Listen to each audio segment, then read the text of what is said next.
Hello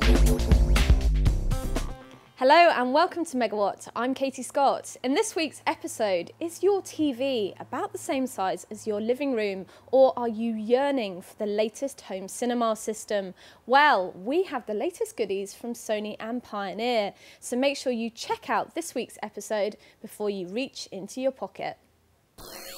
For Americans, there are rumours of the second version of Amazon's Kindle reader, but over in the UK we haven't even had news as to whether the first version is going to come over. But panic not, because Sony has launched today its electronic book reader, and it's actually arriving in the UK in September and has a £200 price tag. If you want to search for books, you can search by title, by author or date, though not many people actually know when a book's published. And we've got all the favourites there: Vanity Fair, Treasure Island, The Tragedy of King Lear, and of course War and Peace. The reason I chose War and Peace was that the battery life on this basically means that you could read War and Peace 3 to 4 times over without having to charge battery. Additional features: audio and pictures. If we go into audio, there's only 2 MP3s on there, but really there isn't much of a limit on how many MP3s you want to put on if you want to listen to music at the same time as you're reading your books. And if you have a look on top, then there's actually memory card slots on the top, so you can put in SD or SDHC cards to bump up the memory on this device, so you can put as many songs as you want. And back to the pictures, obviously it's grayscale, but if there's a picture you desperately want to take with you so that you can look adoringly at a photograph of your dog while you're away on holiday so you don't miss him too much, then you can take that with you as well.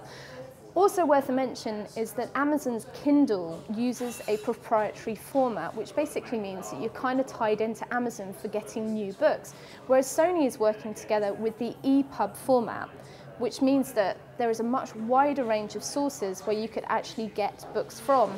You can't get magazines or newspapers at the moment, but one of the Sony chaps here said that they're actually working on that at the moment, so that might be something that you might be able to get in the future, which means that you would have access to a whole array of reading materials, from books obviously through to your local newspaper. It's just not happening at the moment, but this is arriving in September, that's definite.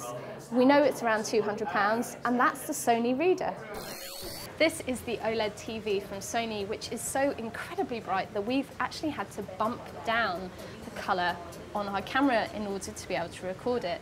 This new TV was actually unveiled at CES and wowed audiences there because it's a brand new technology, organic light emitting diodes, which basically mean that each diode self-emits, so you don't need backlighting at all. They do it by themselves. And what's also astounding is the contrast ratio. We're talking 1,000,000 to 1, and that was the highest that the engineers could actually test up to, so it could be even higher. Also worth a mention, this is the 11-inch model, which will arrive in the UK in about 12 months' time and has a £3,000 price tag. Apparently engineers are working on a 27-inch model, so God knows how much that'd cost. But I would say if you're a big TV fan, it's got to be worth it, because the results are absolutely astounding. And what's also astounding is the thickness of it. If we turn it round, you'll be able to see this TV is just 3mm thick. It's already available over in the US and also in Japan, but because we have the PAL system over in the UK, we have to wait another 12 months, but I reckon it'll be well worth it. This has got to be one of the most beautiful speaker concepts out there. This is the 360-degree speaker from Sony. We've seen pictures of it before, but this is the first time we've actually seen the concept model in the UK. And it is a concept model. We don't know any of the tech specs. We have no idea of a price, because at the moment they're not manufacturing it for normal people to be able to buy it. But I'll imagine that it would be quite pricey if it ever makes it to the shelves. If we do get a price, if we do hear it's going into production, we make sure we let you know.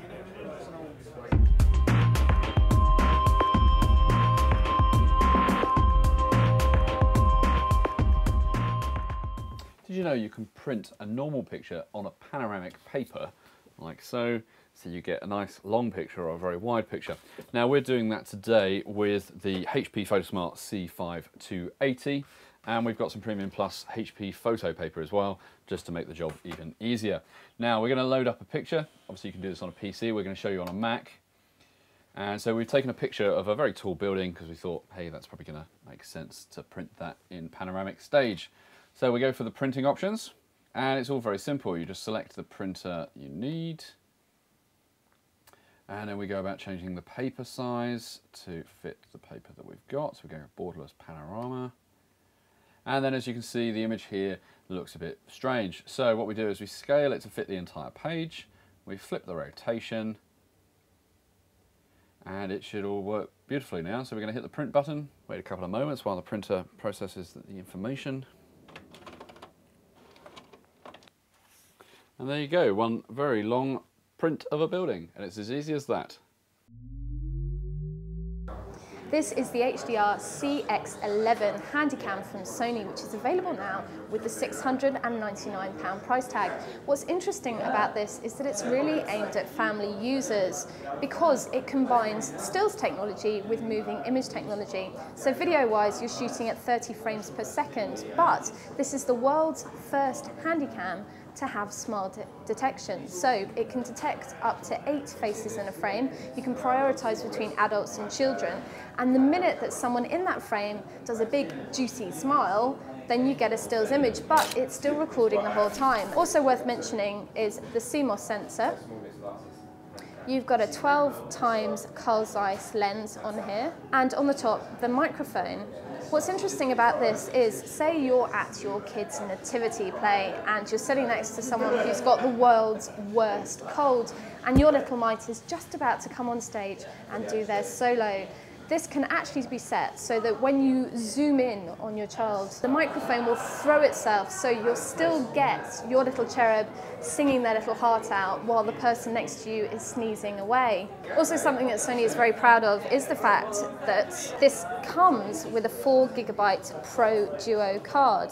Obviously, you can go up to 16GB if you want, but with the 4GB, you get about 25 minutes of 1080i recording, and you can actually set it at a lower settings so that you get an hour and a half. But really, as the Sony chaps explained to us, it's aimed at families, so catching, you know, a split second, an amazing moment between your kids, going back into the house, uploading the pictures, uploading the movie, wiping the card, and then going out again. It's not about people who want to record hours and hours and hours of footage. And as I said, available now. Price tag is £699, and that is the HDR CX11 Sony Handycam. This is the CRL37V from Pioneer, which is one of its first LCD models. This is the 37-inch model. There's also a 32-inch model, and both will be arriving in the UK next month.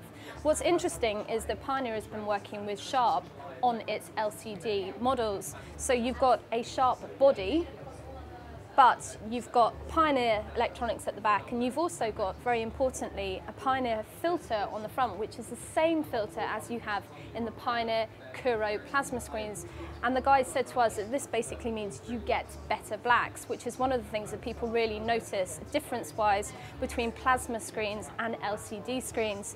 Other things worth mentioning are the fact that this has the new lifestyle frame on it. So basically we're talking about brushed metal. Pioneer are trying to move away from really blokey looking televisions and Blu-ray players and try and make something pretty for your home. Price-wise, this comes in at 1,500 quid, which is obviously quite steep, and the smaller model is 1,100, and as I said, they're arriving next month. This is the LX08, the new Blu-ray player from Pioneer. The most important things with this new model is that it's smaller than predecessors, but you've also got the lifestyle styling, the aluminium brush finish that you have on the new LCD TVs. It's a far sleeker model than what we've seen before. But also, very importantly, it's cheaper than its predecessor at 600 quid, which may seem an awful lot for a Blu-ray player, but the Pioneer chaps insist that it's actually worth it. Also worth a mention is the new interface, which you can actually see on the 37-inch Pioneer LCD. This is basically to make it easier to navigate, and again, lifestyle, it's very sleek, and you've got a mirroring of the aluminium finish actually on the screen. But if that's not enough for you, if you don't want just a Blu-ray player alone, then you could go for the LX03, which is a whole home cinema system. This one actually just comes with a DVD player, but you can opt for 1,299 quid to pair up the LX03 with the LX08, which means that you have a home cinema system with a Blu-ray player. Included in the home cinema system are these speakers. If I just put this down, these actually take apart. Here's another one. These are actually quite light, but they're also very, very sturdy. So if you want your surround sound around the room, you can actually place these around the room as you want them. But if you're a bit worried about wires, a bit worried about the decor in your flat, then you can actually put them all back together on the stand, as they are now. And there's a phantom surround sound setting for the system, so you still get that surround sound effect without wires everywhere. And that's the new home cinema system from Pioneer. That was this week's episode. Make sure you join us on Friday for the new show, and thank you for watching.